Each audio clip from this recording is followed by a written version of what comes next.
मैं डॉक्टर अमित भटनागर पंतनगर कृषि विश्वविद्यालय में सस्य विज्ञान विभाग में प्राध्यापक के पद पर कार्यरत हूँ। और इस चैनल के माध्यम से मेरा यह प्रयास है किसानों तक सही जानकारी पहुंचे ताकि उसका लाभ वो खेती में ले सकें। आज जो बात करना चाहता हूँ वो यह है कि गेहूं की फसल अगर 90 से 100 दिन की हो गई है तो हम ऐसा क्या छिड़काव करें कि दाना मोटा बने, बाली स्वस्थ रहे, बाली पूरी भरी रहे, ताकि उपज हमें अच्छी मिले। कभी कभी ऐसा होता है कि गेहूं की फसल देखने में अच्छी लगती है, हरी लगती है, लेकिन जब बाली निकलती है तो छोटी रह जाती है, या बाली नॉर्मल होती है तो दाना उसमें पूरा नहीं भरा रहता, दाना सिकुड़ा रहता है, छोटा रहता है, जिससे हमें उपज नहीं मिल पाती है। तो पहले तो हमें ये समझना होगा कि जो ये दाना भरता है बाली में, ये दाने में भोजन कहाँ से आता है, कौन इसको भरता है। देखिए, जो बाली निकलती है, और जो अच्छी बाली तभी निकलेगी जब उसमें हमने खाद पानी अच्छा दे रखा होगा। बाली नॉर्मल लंबाई की है, सही है, और उसके अंदर जो दाना बनेगा, जो उसके अंदर फूल होता है, उसका पहले निषेचन होता है, बीज निषेचन होता है, जिसे हम फर्टिलाइजेशन कहते हैं। वो फर्टिलाइजेशन प्रॉपर होना चाहिए, सही होना चाहिए। उसके बाद जो फर्टिलाइज होकर जो बीज बनता है, उसमें जो भोजन आता है वो पत्तियों से आता है। अब कौन सी वाली पत्ती, पत्ती तो बहुत रहती हैं। तो बाली के नीचे ठीक जो पत्ती रहती है, मतलब पौधे की जो सबसे ऊपर की पत्ती है, उसको हम फ्लैग लीफ बोलते हैं, झंडा पत्ती कहते हैं। ये झंडा पत्ती अगर हरी है, स्वस्थ है, तो ये बहुत ज्यादा बाली को भोजन देती है, क्योंकि बाली के सबसे पास यही पत्ती होती है। तो सभी पत्तियों का हरा स्वस्थ रहना जरूरी है, लेकिन जो ये फ्लैग लीफ है, झंडा लीफ है, इसका सबसे ज्यादा स्वस्थ और ग्रीन हरा रहना बहुत जरूरी है। इसका फोटोसिंथेसिस करना जरूरी है, क्योंकि इसी पत्ती से अधिकांश जो भोजन है बीज में पहुंचेगा। तो यहां दो चीजें बहुत क्लियर हैं कि एक तो बाली हमारी अच्छी निकले और उसके अंदर जो सीड है वो अच्छी तरह से फर्टिलाइज हो, फर्टिलाइजेशन अच्छा हो, निषेचन अच्छा हो। दूसरा, जब ये निषेचन हो जाए, बीज बन जाए, तो इसके अंदर झंडा लीफ से बाली तक भोजन पहुंचना बहुत जरूरी है। तो ये जो अभी गेहूं की 90 से 100 दिन की अवस्था है, इसमें आपने सही तरह से खाद पानी दिया होगा। अब बड़ी केयर करने की जरूरत है, क्योंकि ये जो बीज निषेचन होता है, इसके लिए कई पोषक तत्व चाहिए होते हैं, और खास तौर से इसमें जो जरूरत होती है वो बोरोन की होती है। और हम जो है बुआई के समय बोरोन नहीं देते, और ना हम छिड़काव करते हैं। तो ये अगर बोरोन की कमी होगी तो बीज अच्छी तरह से निषेचित नहीं होगा। सीड फर्टिलाइजेशन के लिए बोरोन बहुत इंपॉर्टेंट रोल है। ये जो बीज बनाने में बहुत ज्यादा इंपॉर्टेंट इसका रोल होता है, सबसे ज्यादा ये कंट्रीब्यूट करता है उसको निषेचित करने में, बीज बनाने में। तो ये बोरोन का होना बहुत जरूरी है।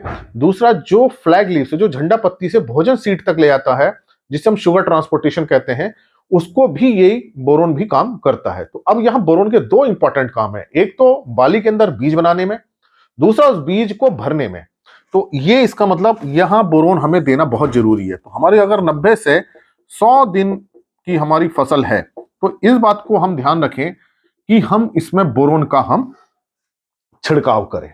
तो हमारे दो काम होंगे, एक तो बाली के अंदर बीज बहुत अच्छा सेट होगा, एक एक दाना बनेगा, और जब दाना बनेगा तो वो दाना भरेगा भी बहुत अच्छा, क्योंकि फ्लैग लीफ में जो भोजन बन रहा है फोटोसिंथेसिस से, उसको ये अच्छे ढंग से बाली तक पहुंचाएगा, ताकि दाना अच्छी तरह से भरे। तो यहां जो है आपको इसका छिड़काव करना है।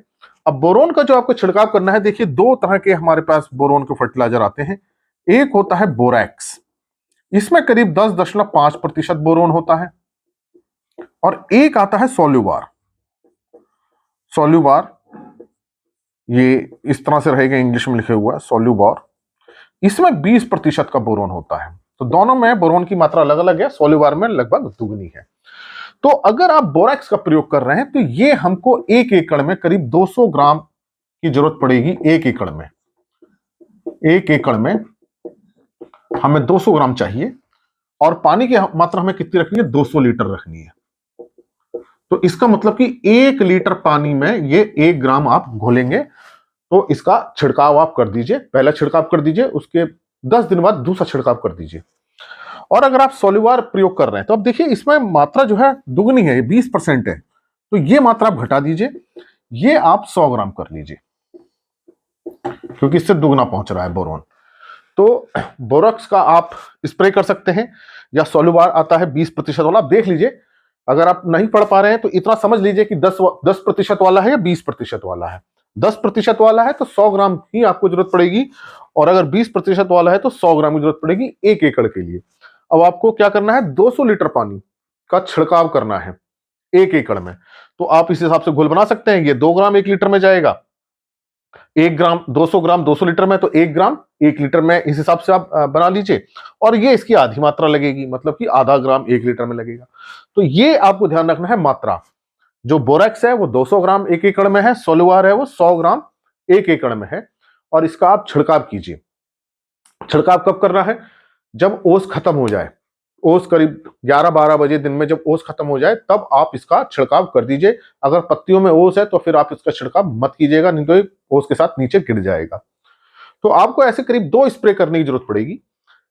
पहला स्प्रे करने के लगभग 10-11 दिन बाद आप दूसरा स्प्रे कर सकते हैं। तो ये जो बोरॉन पत्तियां इसको लेंगी और ये बाली में भी जाएगा, क्योंकि स्प्रे हो रहा है, क्योंकि बाली निकल चुकी है इस समय, उसमें दाना निषेचित हो रहा है, दाना बन रहा है, वहां पे भी जाएगा। तो जब ये बाली में बोरॉन पहुंचेगा तो वहां जो बीज फर्टिलाइज हो रहा है, पॉलन ट्यूब बनती है, पॉलन ट्यूब की ग्रोथ होती है, बहुत प्रोसेस होती है उसमें, उन प्रोसेस को बढ़ाने का बहुत अच्छी तरह से काम करता है। तो बीज की सेटिंग बहुत अच्छी होगी। तो पूरी बाली जो है, पूरी बाली में ऊपर से लेके नीचे तक दाना सेट करने का काम करेगा, फर्टिलाइज करने का काम करेगा। एक तो ये फर्टिलाइजेशन बहुत अच्छा कर देगा। दूसरा, जो पत्तियों में जो भोजन बना है उसको बाली तक पहुंचाने में ये हेल्प करेगा। शुगर ट्रांसपोर्टेशन जिसे हम कहते हैं, उसका ये काम करेगा। तो ये अगर आप स्प्रे कर देते हैं तो आप देखेंगे बहुत अच्छे रिजल्ट्स आएंगे। तो ये आपको काम करना है। और ये भी ध्यान रखना है कि फसल पीली ना पड़ रही हो। अगर फसल पीली पड़ रही है तो उसमें फोटोसिंथेसिस कम होगी, तो फिर आपको माइक्रोन्यूट्रिएंट्स का छिड़काव करना पड़ सकता है। वो देखना पड़ेगा कि जिंक की कमी आ रही है, या आयरन की कमी आ रही है, या मैग्नीशियम की कमी आ रही है। अगर इस तरह की कोई समस्या आती है तो फिर हमको, अगर आयरन की कमी आ रही है तो फिर हमको फेरस सल्फेट का छिड़काव करना चाहिए। ये 200 ग्राम 1 एकड़ में प्रयोग करना है। इस बात को ध्यान रखें कि ये 200 ग्राम 200 लीटर पानी में आप इसका छिड़काव कर लीजिए, ये पर्याप्त रहेगा। 200 ग्राम पर्याप्त है। और अगर मैग्नीशियम की कमी आती है, क्योंकि मैग्नीशियम भी क्लोरोफिल बनाता है, तो फिर मैग्नीशियम सल्फेट का छिड़काव आप कर दीजिए। मैग्नीशियम सल्फेट, और इन दोनों में सल्फर है तो सल्फर भी पौधे को मिल जाता है। ये भी करीब हम 200 ग्राम का छिड़काव कर सकते हैं। और अगर जिंक की कमी आ रही है, ये हमें देखना पड़ेगा। अभी इसको बता दूंगा कैसे पता करेंगे। और अगर जिंक सल्फेट की कमी आ रही है तो फिर जिंक सल्फेट जो है, ये आपको इसकी मात्रा बढ़ा सकते हैं। जिंक सल्फेट आप 1 एकड़ के लिए बात हो रही है तो ये 200 ग्राम पर्याप्त है। ये भी 200 ग्राम आप कर लीजिए। या इसको थोड़ा सा बढ़ा सकते हैं, 300 ग्राम इससे कर सकते हैं। 300 ग्राम इसको कर लें तो ये पर्याप्त मात्रा में हो जाएगा। इसके भी 2 छिड़काव आप करिए। ये मात्रा मैंने थोड़ी कम बताई है, क्योंकि अगर मान लीजिए थोड़ी सी मात्रा ज्यादा हो जाती है तो पत्तियां जलने का डर रहता है, तो पत्तियां भी ना जलें और पूर्ति भी हो जाए, इसलिए ये हम देखेंगे। अब इसमें कैसे पता करें कि फेरस की कमी है, आयरन कमी है, या मैग्नीशियम कमी है, या जिंक की कमी है। तो इसमें देखिए, अगर जिंक की कमी होगी तो पत्तियों पे भूरे भूरे स्पॉट्स आने शुरू हो जाएंगे, भूरे भूरे स्पॉट्स आएंगे पत्तियों पे, तो समझिए जिंक की कमी है। अगर आयरन की कमी हो रही होगी तो जो ऊपर की टॉप की पत्ती होती है वो सफेद होने लगेगी, तो समझिए आयरन की कमी आ रही है। ऊपर की पत्तियां सफेद, पहले हल्की पीली होंगी फिर सफेद सी होने लगेंगी। और अगर मैग्नीशियम की कमी होगी तो नीचे की पत्तियां पीली पड़ने लगेंगी, लेकिन उनकी जो शिराएं हैं, जो उनकी वेन्स हैं, वो हरी बनी रहेगी। तो पूरी पत्ती पीली नहीं पड़ती, जो वेन्स हैं उसकी जो शिराएं हैं वो तो हरी रहती हैं, बाकी बीच की पत्ती पीली पड़ती है। नाइट्रोजन की कमी में क्या होता है कि नीचे की पत्ती पूरी पीली पड़ जाती है। तो ये अंतर है नाइट्रोजन और मैग्नीशियम में। अगर नाइट्रोजन की कमी आ रही होगी तो नीचे की पूरी पत्ती पीली पड़ेगी, लेकिन अगर मैग्नीशियम कमी है तो नीचे की जो शिराएं हैं, जो वेन्स हैं, वो तो ग्रीन रहेंगी, लेकिन उसके बीच का भाग पीला पड़ना शुरू हो जाएगा। तो ये थोड़ी कम कम मात्रा मैंने इसलिए बताई है कि पत्ती जले नहीं। और इसका दूसरा स्प्रे करेंगे तो इतनी ही डोज दे दीजिए तो इसकी पूर्ति हो जाएगी। तो ये सेफर साइड पे डोज है कि हमारी फसल भी ना जले और उसकी पूर्ति भी हो जाए। क्योंकि हो सकता है कि अगर मान लीजिए मात्रा में है फेरस और आपने ज्यादा डाल दिया तो जलने का उसका डर है। तो ये अगर आप इस तरह से आप फसल में देते हैं, 90 से 100 दिन की फसल की बात हो रही है ये, तो आप देखेंगे कि अच्छे रिजल्ट्स आएंगे। और मुझे उम्मीद है कि इनका स्प्रे करने की आपको आवश्यकता नहीं पड़ेगी। फसल पीली नहीं पड़ रही होगी उस समय, फसल हरी ही होगी, तो केवल आप बोरेक्स या सोल्यूबार, इन दोनों में से किसी एक का आपको करना है, उसका कर सकते हैं। और जिंक की अगर कमी है तो उसके हिसाब से आप डोज मैंने आपको लिखी है, 300 ग्राम है, फेरस सल्फेट 200 ग्राम, मैग्नीशियम सल्फेट 200 ग्राम और ये 200 लीटर पानी में इसको प्रयोग करें तो इसके आप देखेंगे अच्छे रिजल्ट्स आएंगे और अच्छी उपज आपको मिलेगी। इसी प्रकार के लेक्चर्स को देखने के लिए कृषि किसान प्लेलिस्ट देखिए और अगर चैनल सब्सक्राइब नहीं किया तो सब्सक्राइब कीजिए। धन्यवाद।